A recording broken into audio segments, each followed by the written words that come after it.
हर हर महादेव। बोलिए वृंदावन बिहारी लाल की। जय जय जय जय जय जय जय जय। अच्छा, पंडाल में बकलोलानंद भी आ गए हैं का भैया? जी गुरु जी। बोलो राधे राधे।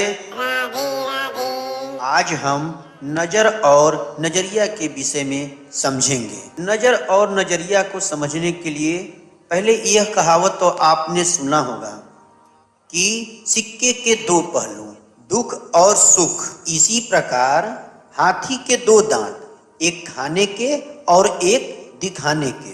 अब देखिए, यही समझने की बात है कि नजर और नजरिया की उत्पत्ति कैसे हुई, यह उत्पन्न कैसे होता है मानव जीवन में।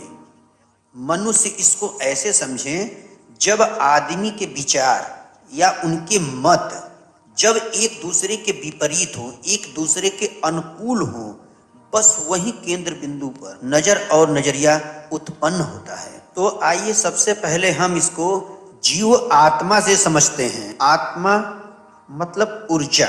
मानव इसको ऐसे समझें, जब बच्चा पैदा होता है तो गुरुजन से दीक्षा प्राप्त करता है, मतलब माँ, परिवार, गुरु। परिवार का मतलब कुल खानदान ना गुरु जी। हाँ बकलोलानंद, गुरु जी से शिक्षा प्राप्त करता है। गांव का, देश का, विदेश का, संसार का, धर्म का। अब वह ज्ञान के शक्ति से वह चेतना के शिखर पर विद्यमान होता है और परमात्मा से मुक्ति पाना चाहता है। परमात्मा, अब देखिए, यही समझने की बात है कि परमात्मा क्या है, जिसका नाम है पर आत्मा। पर आत्मा मतलब दूसरे आत्मा के प्रति प्रेम, उस आत्मा की फिक्र। यहीं से उत्पन्न हुआ न कि जीवों पर दया करो। पर आत्मा, एक जीवधारी से प्रेम करना, जैसे राधा रानी से प्यार करना ना गुरु जी। हाँ बकलोलानंद, तोहार लोगन का जीवन केवल खाए बदे और प्यार करे बदे बनल हो। हाँ, सोवा बदे तो जन्म सिद्ध अधिकारा लेके पैदा भेल है। मारा झन्नाटादार थप्पड़ न तो कलयुग कपारे से उतर जाए। बोल राधे राधे। राधे राधे। अब बच्चा बड़ा हो चुका है, वह विद्या प्राप्त कर चुका है। अब आता है नजर। नजर जो होती है ना, वह हमारे मन से जुड़ी होती है और ये हमारा नजर ही बताता है कि हमारा मन कैसा है। इसलिए यदि किसी व्यक्ति के मन को जानना हो तो उसकी नजर को देखो, उसे समझो और महसूस करो। अब बात आती है नजरिया की, कि नजरिया क्या है। जब हमारी नजर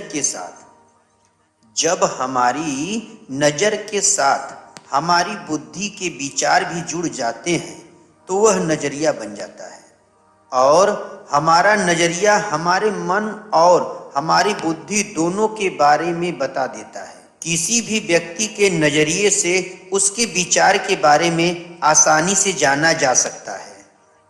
अब बात आती है विचार। ये विचार दो प्रकार के होते हैं, पहला पॉजिटिव और दूसरा निगेटिव। एक बहुत बड़ा झूठ है पॉजिटिव सोचना। इसको ऐसे समझें, यह दुनिया पॉजिटिव व निगेटिव विचारधारा से चलती है। पॉजिटिव सोचने वाले ने पेंसिल बनाई कि आप इसकी मदद से लिख सकते हैं, लेकिन निगेटिव सोचने वाले ने सोचा कि यदि पेंसिल से गलत लिखा गया तो आप क्या करेंगे, तो उसने उसको मिटाने के लिए रबड़ बनाया। पॉजिटिव सोचने वाले ने अपने समय को बचाने के लिए एरोप्लेन बनाया कि कम समय में अधिक से अधिक दूरी तय कर सकें।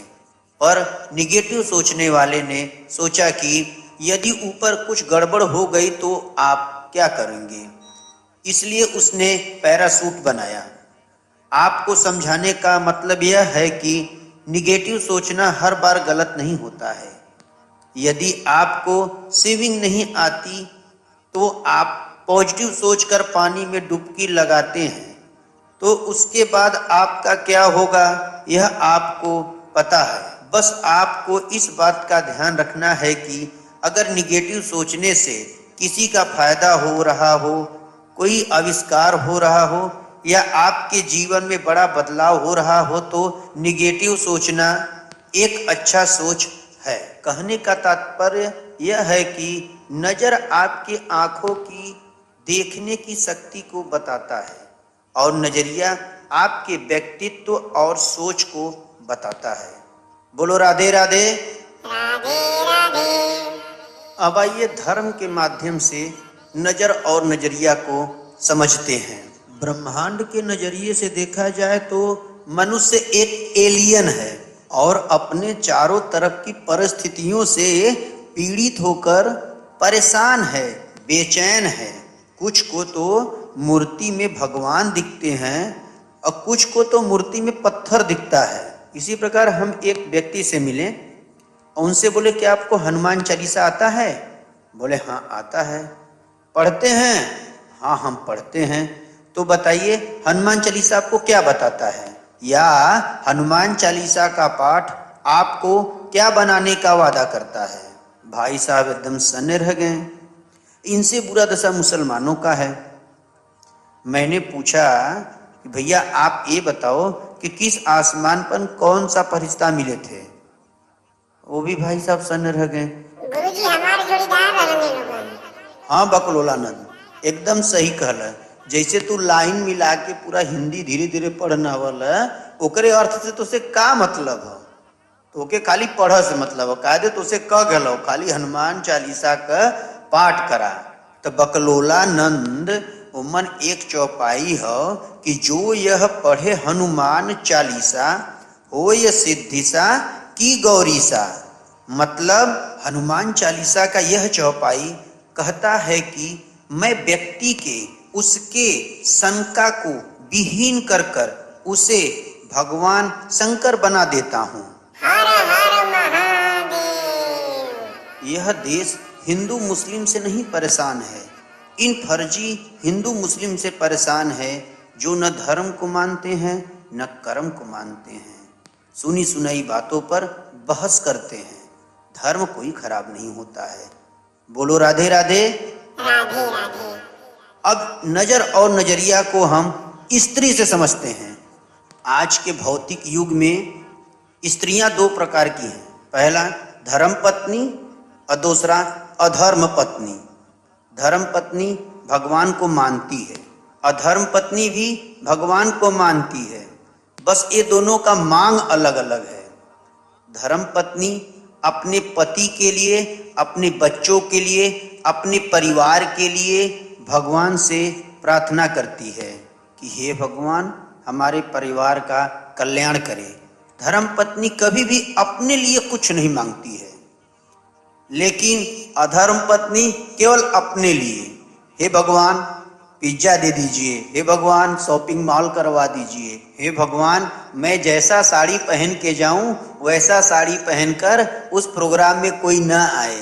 मैं जितना बुद्धिमान हूँ वैसा बुद्धिमान कोई हैया नहीं है। मैं जैसी हूँ दिखूं वैसा कोई न दिखे। वह सिर्फ अपने ऊपर, अपने बारे में और सिर्फ अपने लिए ही भगवान से प्रार्थना करती हैं। आज के भौतिक युग में दो प्रकार की धर्म पत्नियां पाई जा रही हैं। कभी कभी आपके अगल बगल भी देखने को मिलेंगी। भरोसा नहीं है तो निगाह उठाकर देखिए। अब बोलिए राधे राधे। राधे राधे।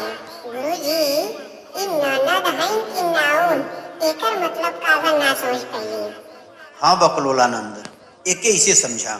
ननद से नाउन का सफर ई बंटवारा का कारण है। ननद के भाभीन का गुरु मानल गयल हो। जब नई नई भाभी लोग घर में आवलिन त ननद उन्हें ज्ञान देलिन।